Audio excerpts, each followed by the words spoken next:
Oh, good evening, everyone. Thanks for joining us here on the VIS Happy Hour.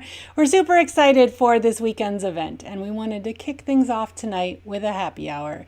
It's kind of the tradition here at Film by Bike that we, especially now that we are dealing with these virtual events, we want to give you the opportunity to find out a little bit more about the event before the event occurs. So tonight, we're going to be bringing on some special guests as well as giving you a sneak peek at the festival that we have planned for tomorrow. The VIS Film Festival is a really exciting opportunity for us here at Film by Bike to showcase some of our favorite films from our festival archives, as well as some brand new films as well. We've been partnering with Courtney Williams, the Brown Bike Girl, to co-produce this festival. Courtney is on the Film by Bike jury, and when we met her back in January, we had so much fun hanging out here in Portland to review the film submissions. But one thing that was super evident in our film submission process, it was that there was quite a lack of films about underrepresented populations, whether that's stories that are on screen or by the producers themselves. We dig pretty hard to find the films that we find. But over the last 18 years of running the festival, we've always been dismayed that there aren't more films that we can bring to the screen that truly represent everybody who loves riding bikes. And so we came up with a concept of putting this festival together, and we knew immediately that we needed to partner with Courtney. She also became, during quarantine, the People's Bike Mayor of New York City, and I feel like she hasn't fully gotten the recognition she deserves for that honor because quarantine and strangeness. So we're really excited to be partnering with Courtney on this. She'll be with us on screen tomorrow for the festival, and tickets are still on sale at filmbybike.org. So tonight we're going to move into a conversation with some special guests joining us here.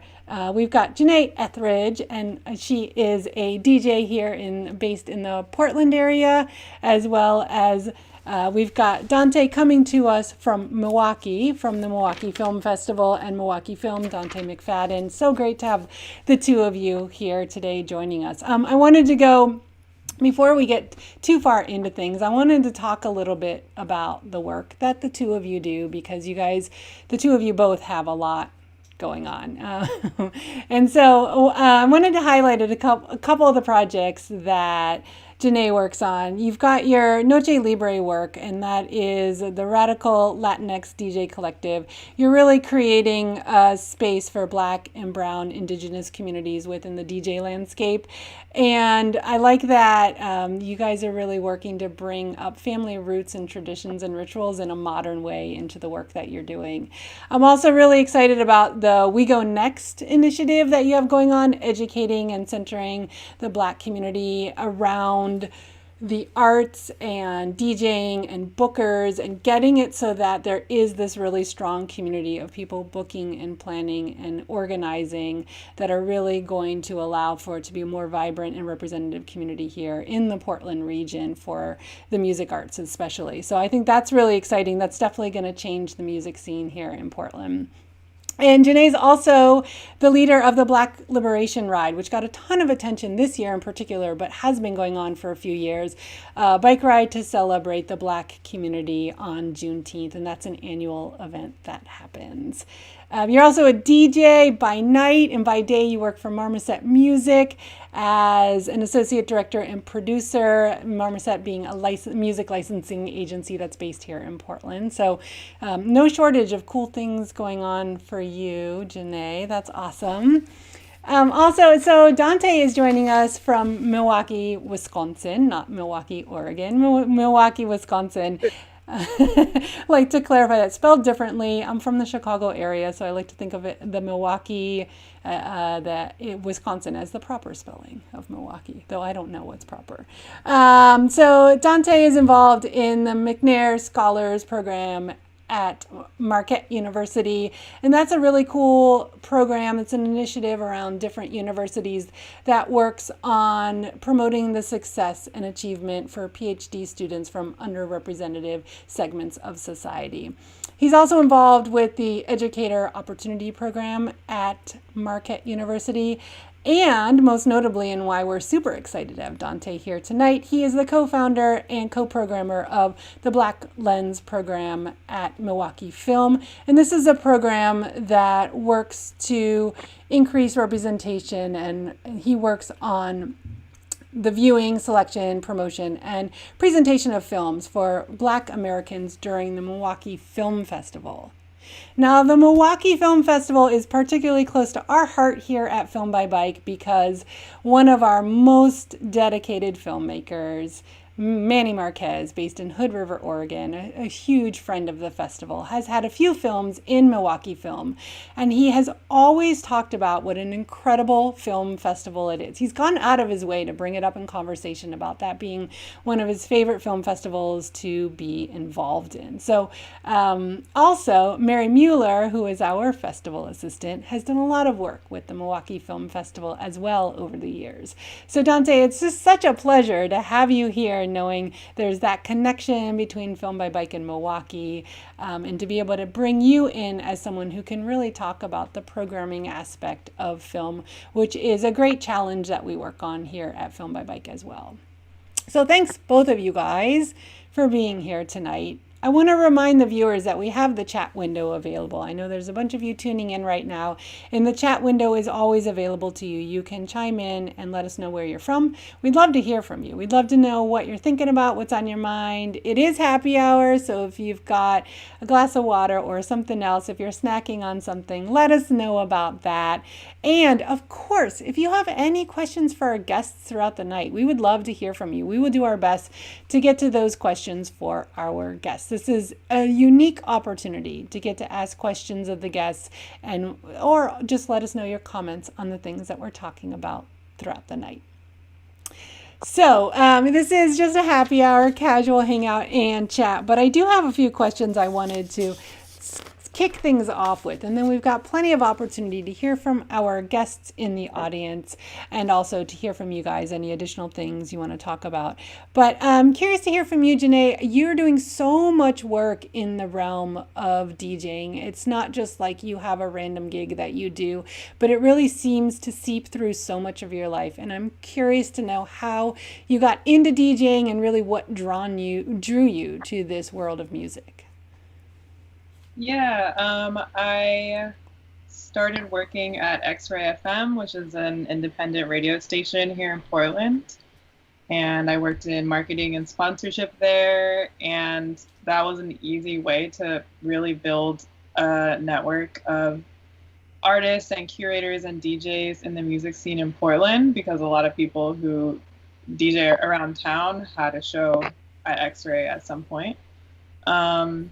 And so I had a radio show with my friend Shira, and we kind of started learning together and just putting that out there that we wanted to DJ, and just kept speaking it into existence. And when you work at a radio station, and because Portland's so small, it was a really great way to quickly get involved in the scene and start getting gigs and practicing and having a lot of opportunities, which I'm lucky that I was able to plug in that way. I've actually DJed for Films by Bike through X-Ray, so it shows how small the community is. It's really cool. And yeah, that's how I got started. Tell us a little bit about what you've been doing during quarantine as a DJ. How's that been going for you? Yeah, it's like live streams all day. Like, it's just like, I mean, I think it's a good time for DJs because you're creating mixes that you normally wouldn't make. You're playing things that you normally wouldn't play because you're not in the club and you're not having someone like making requests all the time, or like someone coming up to you and like sharing their phone and saying like, hey, can you play this like Drake song? So I think it's a cool way. It's definitely like a new learning curve, like new technology, like learning live streaming is definitely just like different issues come up. Like when you set up your sound at a gig at a club, there's certain tech issues that you're dealing with. And then for a live stream, it's like a whole different situation. So it's been It's been interesting to see how people get creative. Also, we're lucky that the weather's been so nice. So there's been opportunities to do outdoor gigs, which is cool. And yeah, we'll just see where it goes. It's also cool because we can collaborate with people all over the world, not just in Portland. So that's been cool to like do guest mixes for, DJ collectives based out of Oakland or work with other folks in New York. So that's also been really cool. There's a woman, and of course I'm totally blanking on what her name is, but I see her on Instagram. She's a DJ out of LA, and she's quarantining with her mom, so she's Oh, live. so fantastic. Yeah, I think that's who it is. She's got her mom pops in as she's DJing and like Uh, dances, and she's like, oh, it's so cool to see that. Like that's an unexpected. Like who could have predicted that would ever happen? But it's happening because we're in this unique time. So I'm kind of obsessed with finding those bizarre moments in a positive way that are happening, and the innovation and things we couldn't have predicted that are happening, especially in the arts and creativity. I just think, like back in the day, we would call them happy accidents. Like you made a mistake, but you produced a great photo. And it's kind of that same idea that we didn't plan this, but there's mom and she loves to dance and she's in the camera. So you're not going to kick her out because she's mom and she's probably making dinner. So, Oh, yeah. and I think, yeah, it adds a different element. Like it really shows that like if you are speaking of Sizzle Fantastic, she's like really dope DJ, and I think it just adds this element of like family and familiarity and like just like community. And the fact that she's in there like emceeing, like kind of just vibing with her is really cool. I think it adds a whole new element that you don't see too often. Yeah, especially because as artists we present in a certain way, and yet we all have personal lives as well. But our work doesn't need to be about our personal life or anything like that. But it is nice as we're going through this time to be able to see a little bit of people's personal lives and to have that reflected in their artwork. There's something really special about that, I think. We've got Courtney chiming in on the chat, and she says, Happy Women's Bike Month. I didn't even realize it was. I guess October's Women's Bike Month. So, Courtney Williams, co producer of the High Viz Film Festival, chiming in on the chat. I'm impressed you're here, Courtney, because you have a million things going on. So, thank you for joining us tonight here. Folks, this is High Viz Happy Hour. We encourage you to join us on the chat so we can find out more about what you're thinking and feeling and talking about tonight. So, also, Jené, you're very, very active. You've got a lot going on. Have you been someone like that your entire life? What draws you to be such a leader and to take the initiative to make so many cool projects happen? I don't really know like where it came from, but one day recently my friend was like, "Yeah, you're an organizer." And I was like, "Am I?" Like she's like, "Yeah, you have Noche Libra, the DJ collective, you have We Got Next, you do the Black Liberation Ride. You're like really good at just like bringing people together." And I was like, it's like a recent realization. So I don't really know. I don't think I really was that way when I was younger. I was definitely like shy and like doing things on my own. And I guess maybe that's it, like kind of taking my own path and then the other folks like inviting them to join and they're like, sure. I wouldn't say I was always like a leader or anything, but I kind of grew into it. Um, yeah, and I mean, it's been a cool journey so far, and definitely learning a lot all the time. Sure. Never ends. But I'm sorry to I'm sorry to interrupt, but that real quick that Jené was, just how you describe that is, it's like when you follow your passions, when you do things that your heart gravitates, you don't even think of a way to characterize it. You don't even think of like a category to put it in. It's just other people who identify it a certain way. And it's and they identify it a certain way, that's complimentary. I think it just shows that you're doing the right things with life. totally. Yeah, yeah. I feel like also I will say in Portland, you know, it's the whitest city in the United States, so finding your people and building community is like a really big thing here. So I think that's also like a reason that it's been like the organizing has been responded to so well, because people are looking for those spaces. Mm-hmm. So, Donte, I'm curious to hear from you a little bit more about Black Lens, the program of Milwaukee film that airs every year at the Milwaukee Film Festival. You've been the co-founder and the co-producer of this. How did this project come together, and what are you guys working on these days? So Black Lens came about in 2014, and it was inspired by a 2013 Milwaukee Film Festival that year of the film The Inevitable Defeat of Mr. And there were two people with Milwaukee roots who worked on that. Forrest Tillman Jr., a graduate of Marshall High School, and then there's also Michael Starberry, who spent his childhood in Milwaukee. He was the and that was the 5th year of the Milwaukee Film Festival. There were efforts made to have receptions to invite Black dignitaries, tastemakers, within Black communities throughout the city, so that George Tillman and Michael Starberry received a hearty welcome. And with the energy that those receptions generated, and then also the fact that that film won the Audience Award that year, cool. that inspired the current CEO and artistic director, with Black filmmakers screen their work, not just Black filmmakers on an stage. And I have been involved with the Milwaukee Film Festival since the beginning, mainly sitting on screening committees, facilitating conversations, serving as moderator here and there from. And Jonathan presented the idea to me in early 2014. And of course, I jumped at the chance.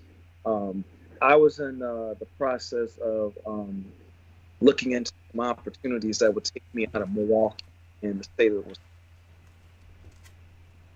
till August to try to help create a program. And so I had to identify a co-programmer to help me out with that. And then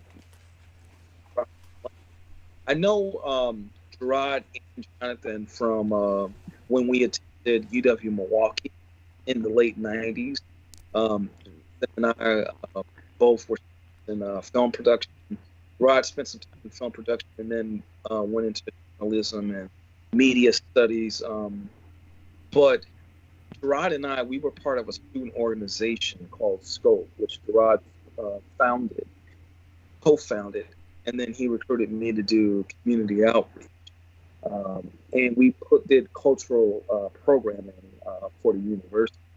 Jonathan was the manager of the theater, and got a lot of praise for the film program that he did there. And we had known each other throughout the years. This Black Lens for us to converge. And that first year, even though Black Lens is not a festival, the collective goal was to try to reach the magnitude of a full-fledged festival, even though we had a program with 8 people. And we wanted to be unique in that we focused on who was behind it, as well as so. For the festival programming, we prioritize Black filmmaking. With that, in 2014, we had a full slate of films, and it was kind of a hard sell at first because for a couple of reasons. One, there was not a high number of people of color who were attending the Milwaukee Film Festival, particularly Black people. And this was something that we made, and Gerard and I in particular understood that we had to do some legwork to try to get people to come to the festival. And Juror was pretty much giving tickets away to attract Black patrons to Milwaukee Film Festival. And in some cases, he couldn't even give them away because that's how disengaged some Black community members were from the festival. It's on the east side of the Milwaukee, which was always identified as like progressive liberal, but it's predominantly white. And some place a space for people of color, particularly Black people, as just not for them. I mean, there's the occasional nightclub, there's the occasional bar here and there that people target on the weekends, but overall, the east side by some people is not seen as the most welcoming place. However, over time, we realized that there were some people who did come to the festival and they were elated about Black. They were elated about the fact that we were bringing filmmakers from all over the country to not only screen their films but have a dialogue with people in Milwaukee. And we understood that it was important for Black filmmakers, to talk, with audiences with a significant portion of Black people in them, people of color in general. But within the first 2 years, Rod and I, we were doing the best we could to try to diversify the film festival going on. But in 2016, what we decided to do was, with the people who were enthusiastic about the Milwaukee Festival, we had people who were leaders of Black professional organizations, in some cases Black grassroots organizations. We formed a committee in which we were strategic about where we would circulate flyers, festival booklets, posters, things like that. And we were also strategic about hosting pre-screening parties, post-screening parties. The person who was in charge of this particular professional organization, they would host this particular film. They would host a screening party for this particular film on this particular night. In some cases, we even provided complimentary tickets to try to attract people. That's how we built a buzz. A pattern that Rod and I had noticed was that when people go to see a film and they really enjoy it, word of mouth, like more people want to see it, and usually we have about 2 or 3 films. And the first screening may have sold at half capacity, but the second screening, you probably might have 75%. And then by the third screening, there's rush lines for it. So, that's something that has worked for us, over the course of a few years. And then in addition to Black Lens, that inspired other programs that had a programming component. There's also Cinema Paris, which is which is a program that focuses on films throughout the Latin American diaspora. And there's also Genre Queer, which focuses on LGBTQ programming, either with or with Who's Behind the Camera. So, those initiatives that helped diversify the audience with Milwaukee Film. It's more diverse than it used to be, but it always be a lot more diverse. And what's also important about those 3 initiatives, Black Lens being at the forefront of that, is Milwaukee Film, along with Freighter Hospital and the Medical College of Wisconsin, created what's called the Minority Health Film Festival. It was designed to coincide with what's called Minority Health Month, and it focused on social determinant on film that specifies social determinants of health. Whether you're talking about mental health, whether you're talking about circumstances formed by poverty and race. So a variety of films, and also a variety of Black December 20, our first year. We wrapped up our second year doing it virtually. So I say all of that to say, Black Lens, which started off as a strenuous effort to try to diversify the Milwaukee Film Festival audience, has blossomed into a festival that people throughout the community, as well as various organizations and corporations, recognize as something that's important to the city. Ah, that's awesome. And it's important to note that the festival will continue in 2021, but it will be a name. Yeah. So Donte, I'm not worried about it, but we do still have your audio cutting in and out periodically. We're definitely getting the gist of what you're saying. I'd love to hear all the words you say. I don't want you to worry about it. So if it's nothing we can fix, it's no problem at all. But I just want to bring that up to you in case you have an idea for something you might be able to adjust on your end in that regard. Sure. So I'm curious to know from both of you, Jené, the Black Liberation Ride this year got a lot of attention. And I think for a lot of people, it was their first time hearing about the ride, obviously in relation to the global racial justice uprising being a part of that. I'm curious to know more about that ride, how you initially got it started, and what your thoughts are on the ride gaining so much popularity this year. Yeah, this is actually the 5th year that we've done the Black Liberation Ride. It started by my friend, who was just like 6 to 8 of us, like Black folks on bikes riding around. We're like, cool, this is fun. And the next year I was like, are you doing it? And they were like, just, didn't have capacity. So I was like, okay, I'll take it on. And it kept that tradition of like always happening on Juneteenth. It is interesting that it got so much attention because a lot of people wanted to frame it as like a protest ride for Black Lives Matter. But for us, it was a solidarity ride that it was all about Black joy and just celebrating like our existence and being on bikes together and being very visible in the streets, especially in Portland. It's like very rare to see multiple Black people on bikes together. So yeah, that's how it got started. And this year it gained so much traction. It was really crazy. Like every year we had like 20, 30 people, and this year it was like 500, maybe 700. Like we didn't count, so I don't really have an idea, but just like a very intimidating amount for someone who only did rides for like 30-ish people before. So yeah, that was a trip. It was a lot of work and a lot of people coming, offering, and they're like, we're bringing food, and I'm like, wait, what? Like, who are you? Like, how many people are coming? So it was cool to see all these people come to show support or help with the organizing of the ride and the traffic control and everything.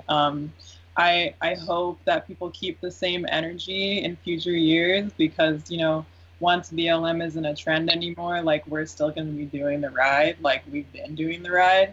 So I hope that, people still come out and support and spread the word. It is specifically for Black and brown folks, but, you can always share it with people. And yeah, we've gotten support from like Pedalpalooza and other folks in the past. So yeah, I would love to see the same energy in future years. So we'll see. I'm curious to know from both of you, you guys have been doing so much important work over the years, and now with the racial justice movement happening and that topic being more on the forefront of people's minds, how is that altering the work you do? How is it making your work perhaps different, challenging, better, easier, harder? And what are the outcomes that you're seeing from the work that you've always been doing these days in relation to that movement that's happening? So I have a couple of responses to that. Can you hear me all right? Yes. Great, thank you. So I think with regards to Black Lens, people who supported us, I think they saw our work as a reinforcement of strong contributors to the community, and making the city aware of the work that Black filmmakers do and telling not Black people's stories, but a variety of stories. So that was quite gratifying, even though that recognition came at such great expense of people's lives, due to police violence. But I think with Milwaukee Film, I think that's where the greater shift is happening in terms of people within the organization, being so struck by the string of events that have happened, whether it's police-involved violence or vigilante-involved violence with racist motives. People were compelled to try to make sure that the organization embodied those values through their act. And there's some internal work that we've been doing in terms of just about what have been moments where people either patrons at the festival, patrons at the Oriental Theater, which Milwaukee Film runs, or people who have had interaction with a Milwaukee Film staff member. How have they, what has happened to make them feel unwelcome?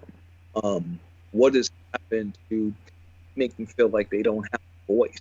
What has happened to make them feel that, they're, because of the brutality of people who face that, it's based on them.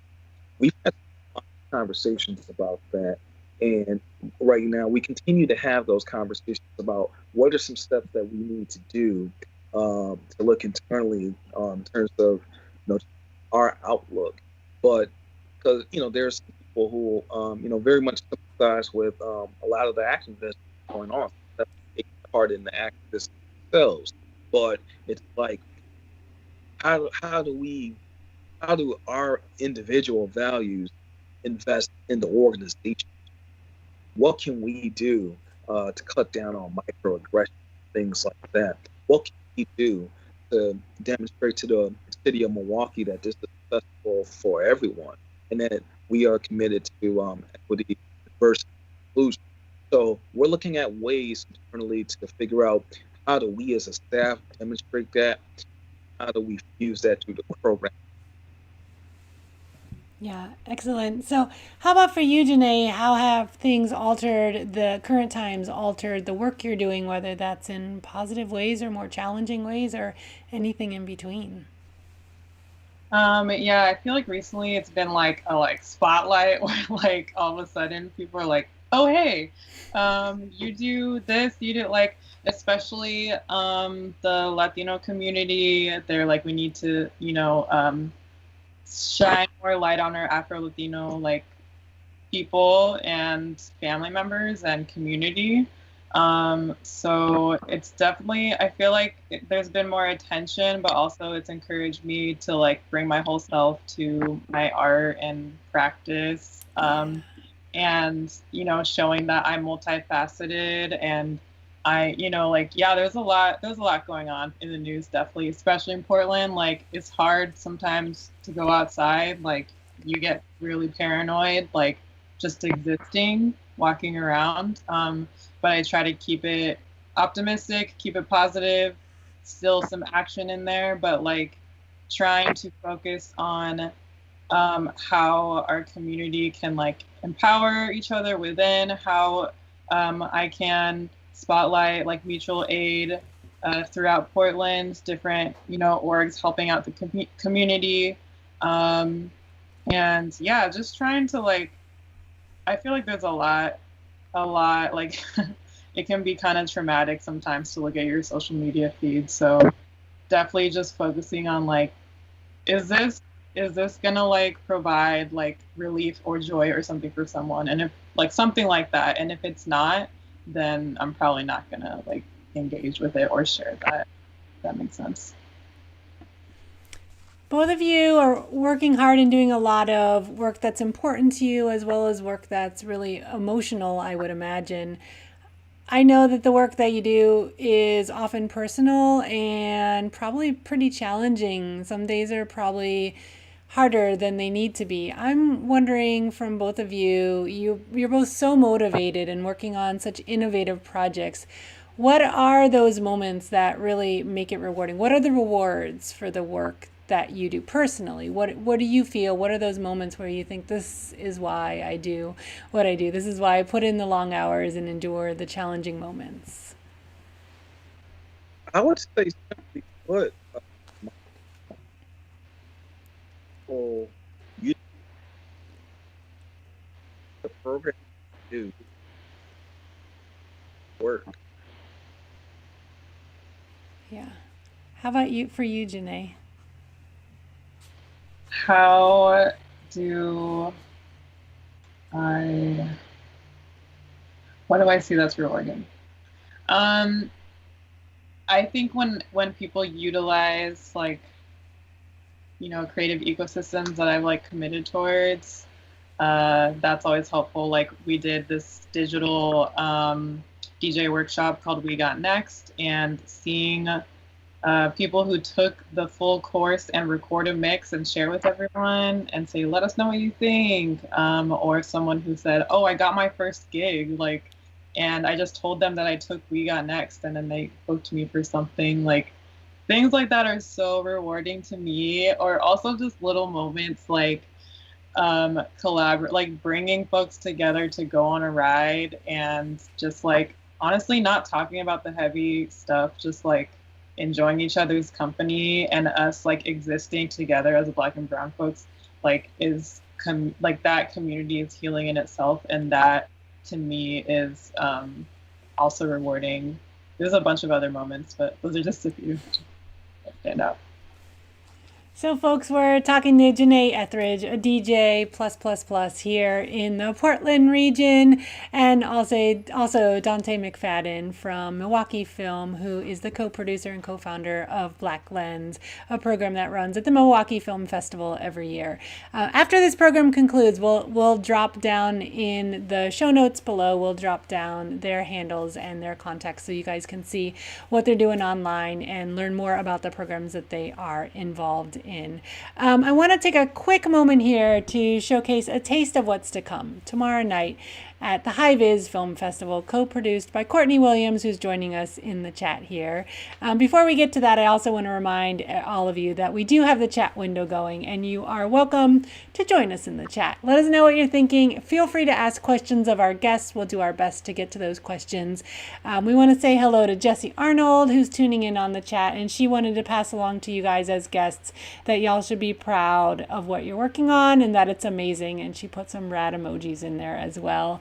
Also, Biking Eric joining us from the K Falls area. We love hearing from Biking Eric in Klamath Falls, a regular attendee here on our happy hours. Great to hear from you. Also in the chat is Melina Kumas, our films manager, who has helped put together this entire program for tomorrow, as well as Courtney Williams, the co-producer of the VIS Film Festival. Super awesome to have you guys in the chat, as well as putting this event together. And also Marzel P tuning in to say hi to Courtney. So thanks everyone for joining us in the chat. I know you guys are going to love the VIS Film Festival, so I wanted to give you a little glimpse of what's to come tomorrow night.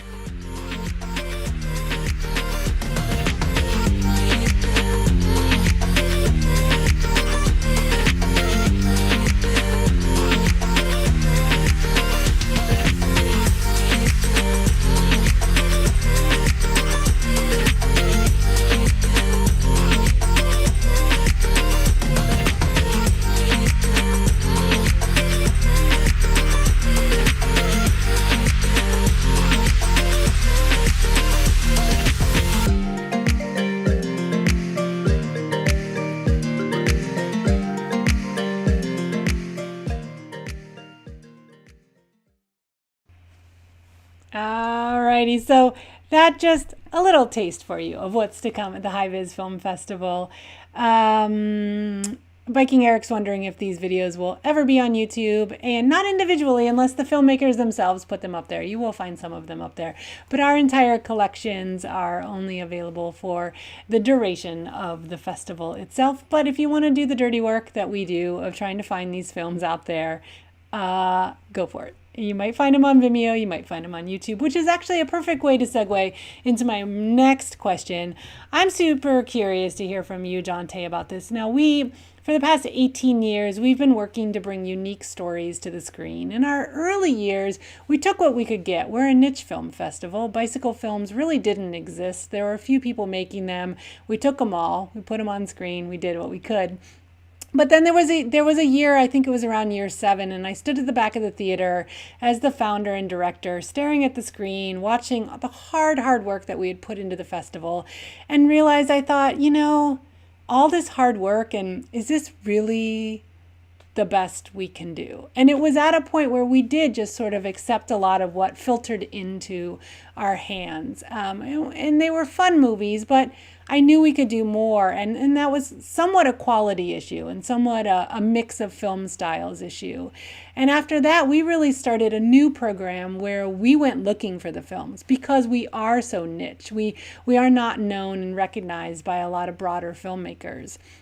So we spend about 8 months of the year digging for the films that we show at the festival. It's a mix of past filmmakers who know about us and word of mouth and our name being out there somewhat after 18 years.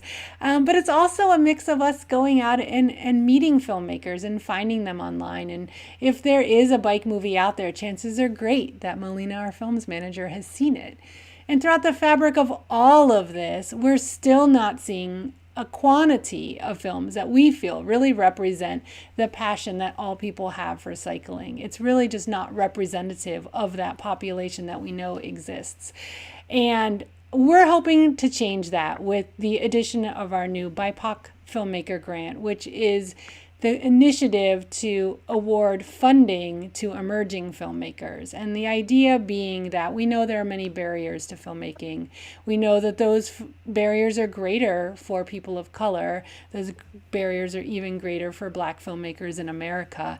And we know that one of the greatest barriers is funding. So we're going to do our small part with this grant program where we will be awarding filmmakers every year. Starting with 2020, we'll be awarding at least 2 filmmakers. It's a crowd-funded program, so the more people that donate to the program, the more grants we'll be able to give away, the larger grants and more grants into the future.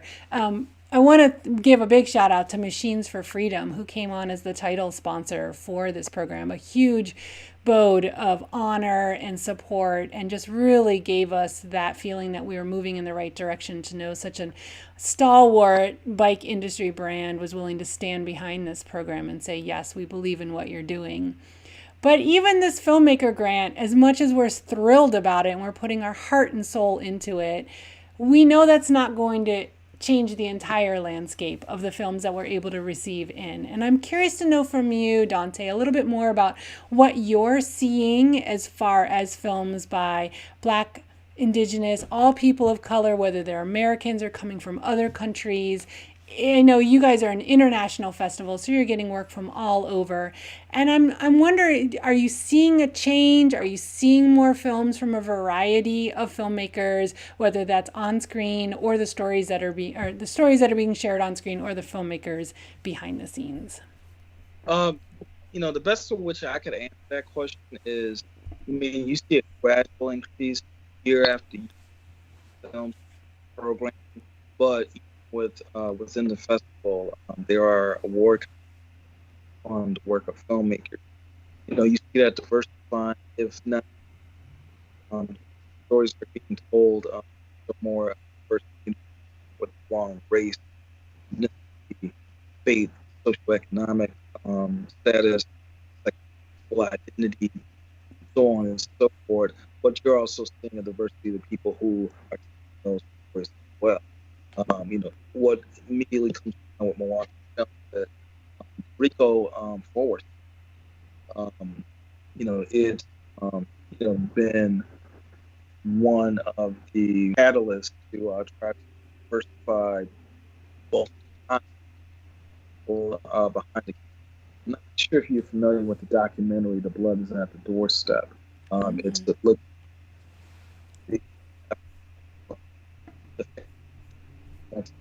who was killed by Milwaukee police force. And, the Eric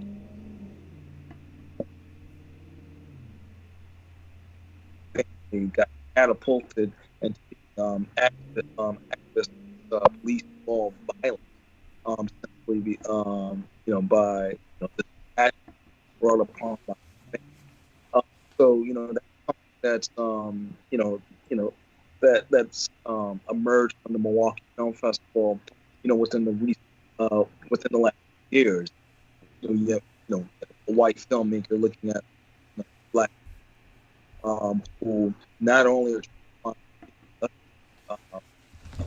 for someone who's by the police, also being part of this wider movement across of other black color and white who've lost loved ones, police all violence. Project, but it's a project called Black Girls.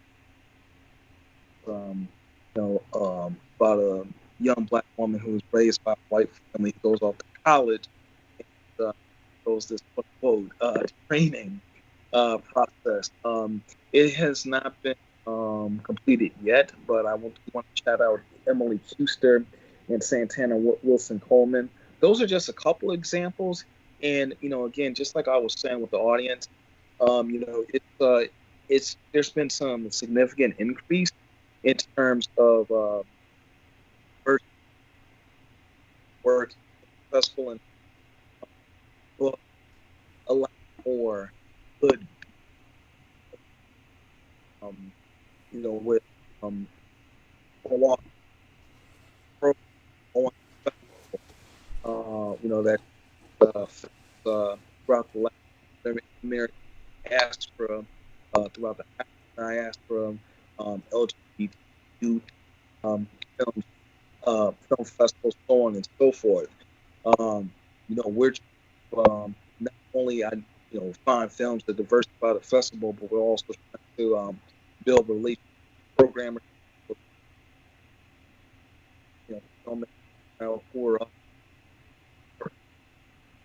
Yeah, excellent. Thanks, Donte. I apologize.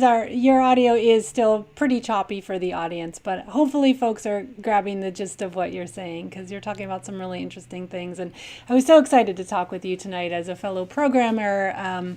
The landscape of like what we show for films, where we find them, how we get them in, and what we can show. We're at the mercy of the filmmakers, and I'm endlessly grateful to our filmmakers for sharing their work with us, for we would not have a film festival if it weren't for the filmmakers. We work hard throughout the fabric of our festival to really honor our filmmakers. It was hard not to be in person this year for that reason, though it did open up some neat opportunities to bring those filmmakers on screen from India, from Turkey. Actually, it turned out both of those filmmakers were planning to come to Portland, even though they were some of our most far away filmmakers. But it really has been, we usually do a filmmaker brunch where we sit down with the filmmakers on Saturday morning during the festival weekend, and they make connections, and we all eat burritos, and we hang out on a patio, and it's just really lovely. So we miss that, of course, but there are many things everybody's missing at this time. And we look forward to having that in the future. But we just really want to give a big shout out to the filmmakers who make film festivals like yours and ours possible. We hope that tomorrow, as folks are watching the great films that we're presenting, that this will inspire additional people to share their bicycle stories. And you'll see it's quite a mix. It's not all personal tales. It is Melina and Courtney worked on putting together a collection that really represents a diverse mix and styles of films and tells different types of stories and different approaches and techniques. So a little something for everyone definitely is the case tomorrow. So, Jené, I'd love to hear from you a little bit more about the Portland scene and what is happening in Portland these days that has you excited. What are, it seems like there's a really cool coming together of different folks on different projects, especially in the realm of music and the music scene. What's got you stoked these days? What are any new things that you're working on? And what do things look like for you in the next few months?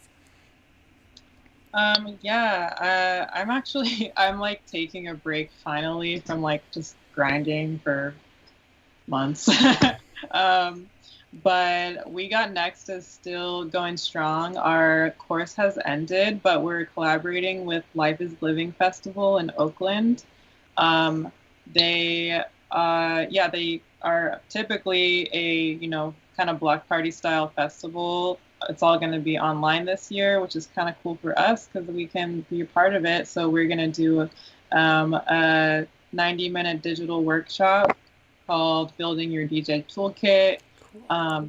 So that is coming up on October 7th. So that I'm excited about to just keep that going. And it's kind of random, but like all this speaking of film, made me want to shout out the mobile projection unit in Portland. They're like, it's hard to explain. I don't know if I'll do the best job, but essentially they have a car and they put their projector on top of the car and they find a blank wall in Portland and they announce like, we're doing a screening.